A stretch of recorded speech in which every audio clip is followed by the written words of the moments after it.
Alors, pour commencer ces quelques minutes que nous allons passer ensemble aujourd'hui, j'ai une question à te poser. Es-tu heureux ou heureuse d'aller travailler chaque jour? Ou est-ce que tu traînes les pieds quand tu vas à ton travail? Ou est-ce que tu es angoissé? Est-ce que tu es gêné rien que de penser à ton travail? Est-ce que tu démarres ton travail en attendant le week-end? Ou est-ce que tes vacances sont une bouffée d'oxygène et que enfin tu arrives à sortir du tunnel de ton travail qui te pèse? Alors, aujourd'hui, je sais que tu as dû répondre oui à une de ces questions.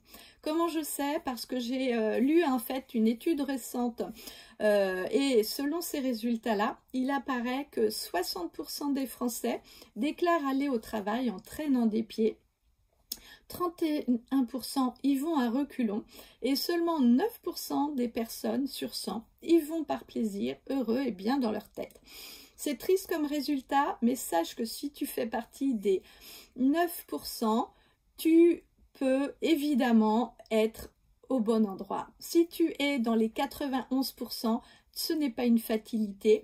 Tu vas évidemment aujourd'hui te demander et te poser les questions pour être dans les 9% de ceux qui sont heureux d'aller travailler au quotidien.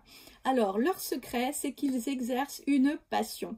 Ils ont trouvé ce que les Japonais appellent leur ikigai. C'est une mission de vie. Alors, l'ikigai, c'est une combinaison entre ce que tu aimes faire, ce que tu es doué et ce que tu vas être payé et ce dont le monde a besoin.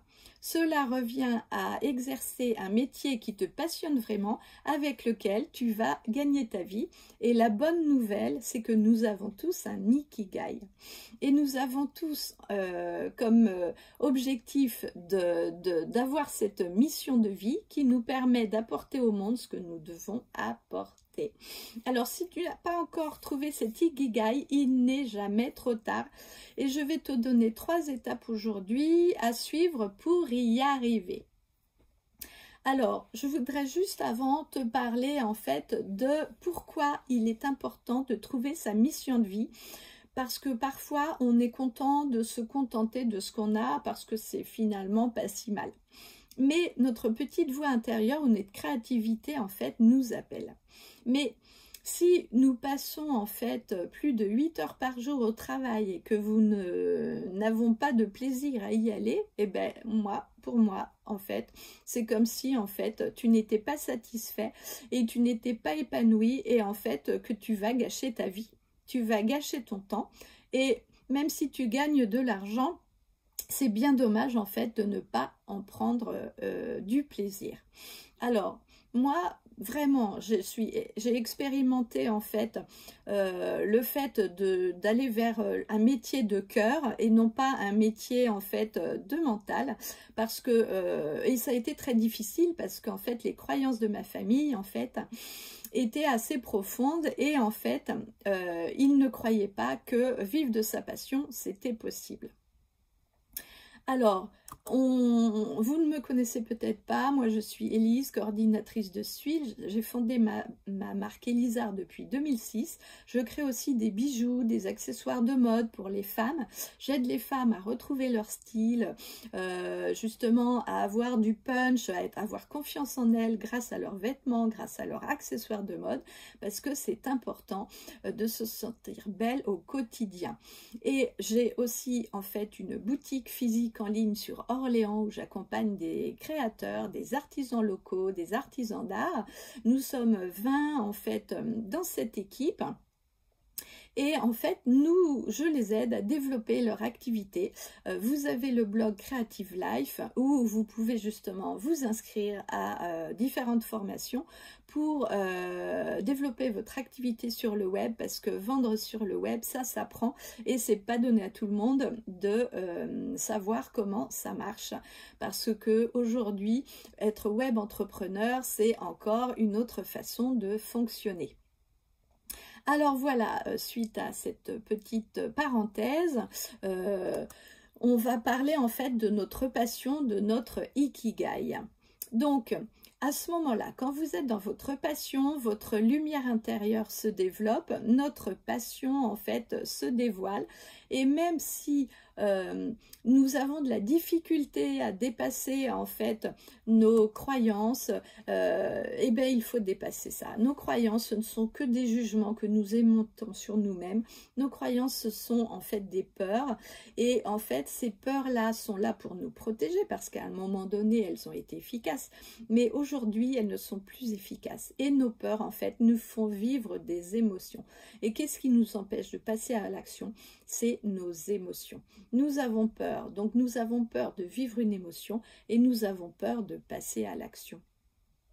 Donc si vous êtes dans le système d'un métier qui ne vous plaît pas, d'un métier qui vous rend triste, d'un métier qui vous gave, hein, n'ayons pas peur des mots, eh bien moi je vous conseille de faire un ikigai, de mettre en place justement votre passion, votre mission, qu'est-ce que vous avez à apporter au monde, qu'est-ce que vous avez aujourd'hui comme qualité qui est important à développer, et faites parler de vous, parce que tôt ou tard vous serez avec des regrets, tôt ou tard vous serez passé à côté de quelque chose en fait qui sera justement décevant.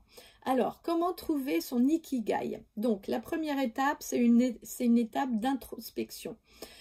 Vous devez déterminer ce que vous aimez faire vraiment et ce qui est vraiment important pour toi. Et là, je vous parle de vos valeurs. Quelles sont les valeurs qui vous animent, qui sont importantes pour vous? Je parle aussi des inspirations profondes. Qu'est-ce que vous voulez laisser à la fin de votre vie, à vos enfants, à votre personne qui vous entoure? Et surtout, il y a aussi une passion. Qu'est-ce qui vous passionne vraiment? Qu'est-ce qui vous fait vibrer? Et quand vous êtes dans votre passion, vous n'avez aucun problème de temps. Vous êtes constamment sur quelque chose qui vous importe. La deuxième phase est une phase d'observation. Vous devez déterminer ce qui fait votre unicité, ce qui vous définit, ce qui vous rend unique. Autrement dit, vous devez utiliser quelque chose dans lequel vous êtes doué aujourd'hui. Quelles sont vos forces, vos talents, vos compétences et quelles sont vos qualités humaines. Vous ne pourrez vous travailler votre ikigai qu'avec des dons et des talents que vous avez déjà.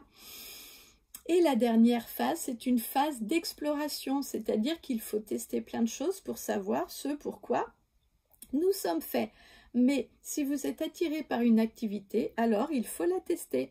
Par exemple, si vous avez toujours rêvé de jouer du piano et que vous êtes peut-être fait pour être musicien, mais que vous n'avez jamais essayé, vous ne saurez jamais. Après, vous êtes peut-être écrivain, mais que vous ne le savez pas. Après, vous êtes peut-être un globe-trotteur, une personne qui est passionnée par l'histoire et vous ne le savez même pas. Donc le secret, c'est de le tester, c'est de l'essayer et tester les choses qui vous tentent et vous trouverez comme ça votre ikigai. Donc, en résumé, observez-vous, restez ouvert, testez et soyez dans votre mission de vie pour t'entraîner à avoir une vie autrement. Je l'ai vécu, j'ai eu la chance de rencontrer des coachs passionnants, des personnes qui m'ont aidée. Évidemment, je suis accompagnée par des personnes inspirantes parce que c'est comme ça qu'on peut dépasser ses peurs aussi.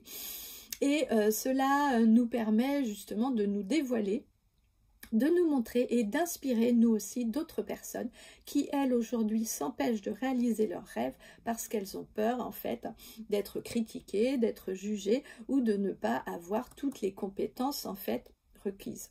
Donc trouvez votre voie, choisissez un métier qui vous plaît vraiment, qui vous enthousiasme, qui vous permet de vous lever facilement et qui vous empêche en fait et qui vous permet de vivre en fait un moment épanouissant en fait au quotidien. Là, vous retrouvez le sourire, vous retrouvez la joie. Alors, c'est pas facile tous les jours, hein, c'est pas simple non plus. Il va falloir retrousser vos manches, il va falloir passer à l'action, parce que quand on passe à l'action, on est dans un mindset. Mais si vous faites toujours les mêmes choses, vous ne pourrez pas justement aller vers quelque chose de nouveau. Alors, je vous souhaite de passer une merveilleuse journée. Bye!